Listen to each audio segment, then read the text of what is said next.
One day, Edward was in the shed where he lived with the other engines. They were all bigger than Edward and boasted about it.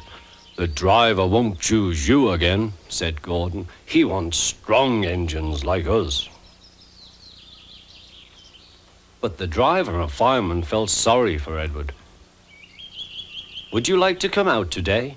"Oh, yes, please," said Edward. So they lit his fire, made lots of steam, and Edward puffed away. The other engines were very cross at being left behind.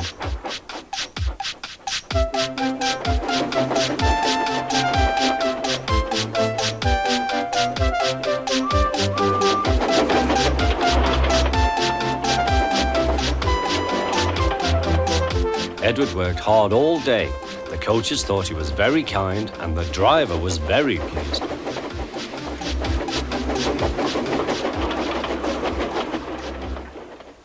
"I'm going out again tomorrow," Edward told the other engines that night. "What do you think of that?" But he didn't hear what they thought, for he was so tired and happy that he fell asleep at once. Next morning, Edward woke up to find nothing had changed. Gordon was still boasting. "You watch me, little Edward, as I rush through with the express. That will be a splendid sight for you. Goodbye, little Edward. Look out for me this afternoon."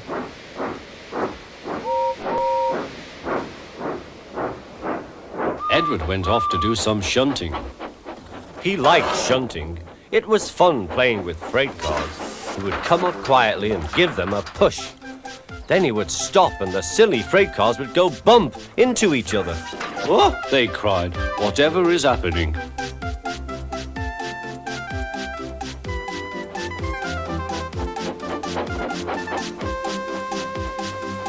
Edward played till there were no more freight cars. Then he stopped to rest. Presently he heard a whistle. Gordon was very cross. Instead of nice shining coaches, he was pulling a very dirty freight train. "A freight train, a freight train, a freight train," he grumbled. "The shame of it, the shame of it, oh, the shame of it." Edward laughed and went to find some more freight cars. Then there was trouble.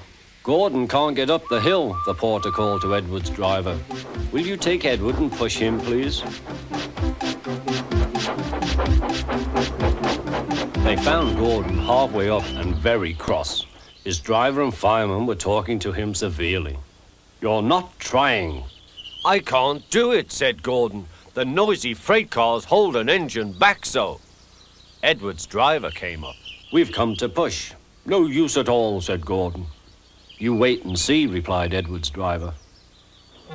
They brought the train back to the bottom of the hill.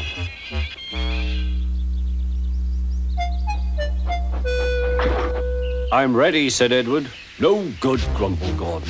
They pulled and pushed as hard as they could.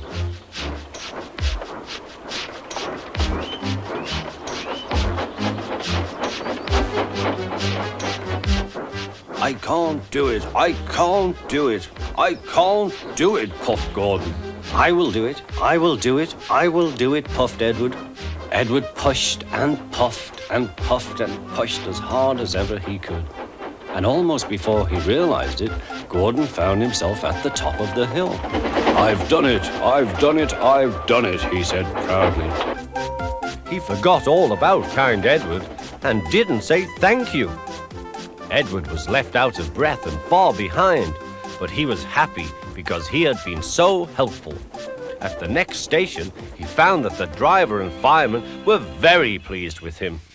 The fireman gave him a nice long drink, and the driver said, "I'll get out my paint tomorrow and give you a beautiful coat of blue with red stripes. Then you'll be the smartest engine in the shed."